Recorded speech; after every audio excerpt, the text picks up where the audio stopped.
Hi, Seth. Hello. I've got James here with me, Seth. How you doing? Yeah, not too bad, thanks. Yourself? Not bad. So you've got an album coming out in a few days.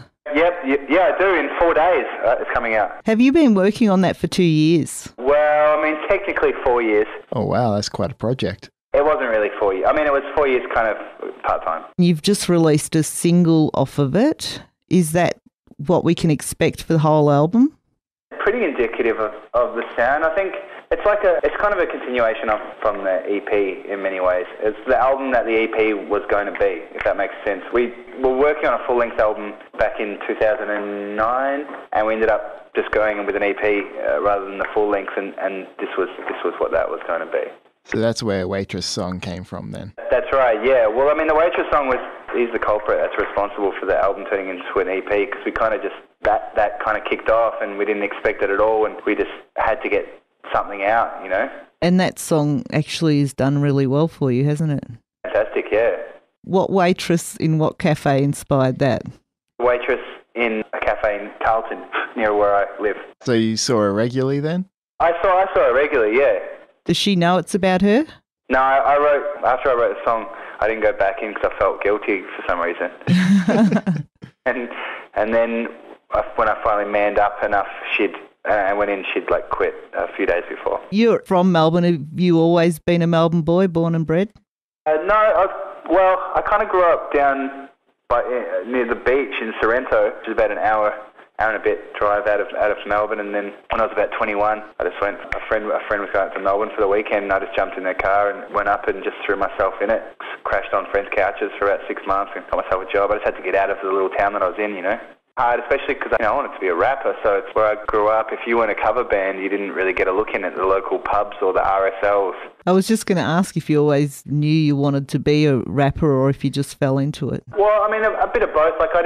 Definitely wasn't something that I did from an early age, like a lot of dudes that grew up in the city, because I didn't know any other rappers, and I didn't really know a lot of Australian hip-hop. I mean, the first Australian rap that I heard was Hilltop Hoods when I was already living in Melbourne. Until then, I hadn't really heard much, you know, because this is I think this was kind of everybody had the internet and stuff, you know. No one really had the internet, so I didn't really know Australian rap was a thing. I just know that me and one other guy at my high school was into the Wu-Tang Clan, and yeah, he was the only dude into rap music. So what's your most memorable experience performing? Probably the last festival that I played, and I got to go out, and I took my Nerf gun out there, and I just shot kids in the face, and it was awesome. Very nice. Yeah. So for your concert tour, people should bring helmets. Definitely bring helmets or other Nerf guns, and we can say a little war. And your tour, you are coming to Ballarat on the 28th of September to the Corova Lounge. And that's right. If you're from Melbourne, how come there's only 2 gigs in Victoria for your tour? Is there? Well, according to this series. Oh, I don't know about that. You got me. Yeah, I'm not sure. I'm sure we'll get to it. This is a pretty small tour, really. It's only 15 dates, you know. Yeah, is that all? Well, that does sound like a lot, but I remember the first big tour I did was with Pez when we did a tour for his album and one of mine. That was 31 dates, and we did a lot of regionals then. Have you learnt a lot off of Pez, do you think? Yeah, I think so. I mean, I've been lucky enough to have friends that are very involved in friends like Pez and 360, and so it's hard not to have some of that rub off on you. Yeah, well, you featured on 360 Song Closer. So how did that come about? He was just working on mixtapes in the interim waiting for his album release, and he sent me this beat, which was a sample, a flip of a Kings of Leon song of the same name, and just wrote this really dark sort of verses to it, and it was a funny writing process, trying to get in that headspace, and then to go back into that headspace to record it was definitely difficult. So what usually comes first? Do you have the music that you try and write to, or do you quite often just write the lyrics and then put the music behind it? Well, before I started actually writing and recording songs, I just wrote because I love to write, and so I just have books and books of writing with no music to accompany it. But then as I started actually structuring songs, now it's all music first. You know, I don't really write that much unless I've actually got a song or a beat that I'm actually writing to. Do you ever find it hard when you're rapping about personal things? As in what, kind of revealing that part of myself? Yeah. I used to, and I used to feel kind of uncomfortable about it. But it's funny, the more you do it and the more the more I seem to kind of go out on a limb and put parts of myself out there and think, no one that's going to feel like this. You know, I get people come back and saying, oh my God, that's exactly how I feel about, you know, whatever. It's really nice. I like it. So it's good therapy. It's really good. Yeah, I think it's the best therapy. It's very, what's the word, cathartic. Yeah. And your website, which is sethsentry.com, you've got a link to your merchandise. And you've got quite a bit of merchandise, and you were giving away a key ring with your CD if it was pre-ordered. But I noticed just now on your Facebook that you've put up a new entry about getting a yo-yo when you pre-order. Well, yeah, if people order that, that's the kind of JB Hi-Fi exclusive. If they order that, then they get a free yo-yo, which is pretty sweet. And I think me and my manager Ross, we just really wanted yo-yos. And we thought, well, we're printing up 2 yo-yos, we might as well do a few more and, you know. Try to bring them back in fashion. Bring them back, man. Because I remember at high school that they had a bit of a resurgence. And there's a company called Moose Yo-Yos, and they were awesome. Well, you've got a video up too with you doing Rock the Cradle. Yeah, I think is it a video? I think it's maybe just photos. Oh, is it? I haven't clicked on it. So what, you didn't want to do it on the video because you're not very good at it? Yeah. Performance anxiety. Yeah, exactly. Things that I can do half the time. I was checking out your bobblehead set before. Oh, word? Man, that's the worst addiction, dude.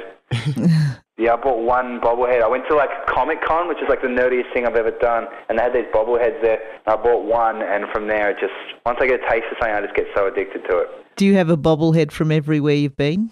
No, it's just a specific brand of bobblehead called Pop Bobbleheads, and they get their awesomest, they do Gremlins and Beetlejuice bobbleheads and Star Wars bobbleheads and all the cool kind of 80s, early 90s throwback stuff that I'm right into. You would ask your fans to throw bobbleheads at the stage then? Oh, they're quite welcome to throw bobbleheads at the stage. Just remember to dodge. Yeah, word. DSOL, who you started out with, what does that stand for? It was one of those things, we kind of made up the name before we thought of the acronym and then filled it in later. After a Google search once for DSOL, the first result that came out was dance shoes online. Dark Side of Light was another one that we were rolling with. So it was whatever mood you were in at the time? Well, yeah, it didn't really mean anything, which I kind of liked. Directly south of Liverpool. Directly south of, that's a nice one, I like that one. What can people expect from your live shows, other than Nerf balls? The Nerf balls? Man, I'm just there to have fun, and just entertain. I think I'm not trying to come out there and, do the tightest rap show that dudes have ever seen, but what I do is just kind of have fun with the crowd. I'm very interactive and stuff, so. Do you have anyone else on stage with you? Got my DJ B2, who's just won the DMC Championships in Australia, which is a DJ turntable competition. He's massively overqualified. He's awesome. So he's going to be there. And at the Melbourne and Sydney shows, I'm going to have a live band as well. And you've got the video for Float Away on YouTube. Right, yeah. Sorry, all the shows are also supported by my friend Grey Ghost. Right. Is he a rapper too? Rapper. He's in as a rapper, he's called Jeremity, but together with my producer Matic, they make a crew called Grey Ghost. Cool. Is there anything that you would like to say to your fans? Just to let everyone know, the album is out on the 16th, and you guys can pre-order it now, and I'm so looking forward to seeing you guys out on the road. Very good. It's actually out on the 14th. Do you want to say that again?